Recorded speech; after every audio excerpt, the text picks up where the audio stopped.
मी एक कल्याण ग्रामीणचा आमदार म्हणून ठाणा CP साहेब आशुतोष डोंबरे साहेब आणि त्यांचे संपूर्ण सहकारी ॲडिशनल कमिशनर संजय जाधव साहेब, या परिमंडल 3चे DCP सन्माननीय अतुलजी झेंडे साहेब आणि मानपाडा पोलीस स्टेशनचे सन्माननीय शिंदे साहेब यांचं मनापासून मी अभिनंदन करे, आभार माने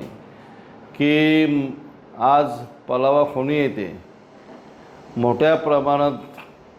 कॉम्बिंग ऑपरेशन करून 24 नायजेरियन नागरिकांना जे तस्करी करतायत, ड्रग्स बाळगतात आणि ड्रग्सची विक्री करतात,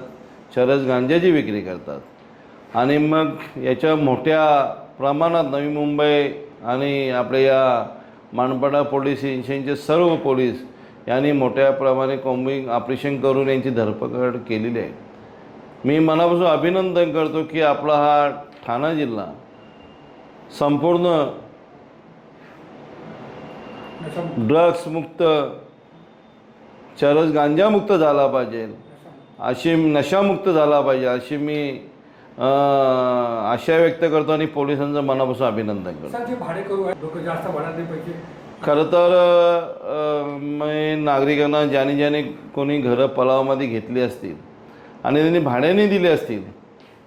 त्यांना खरं तर मी विनंती करतो की चौकशी केल्याशिवाय कोणालाही न्यू लायसन्स रूम देता कामा नये, जेणेकरून आपल्या या देशात, आपल्या राज्यात, आपल्या शहरात कुठलाही विघ्न संतोषी अशी लोक आढळणार नाही अशी मी त्या नागरिकांना आवाहन करतो.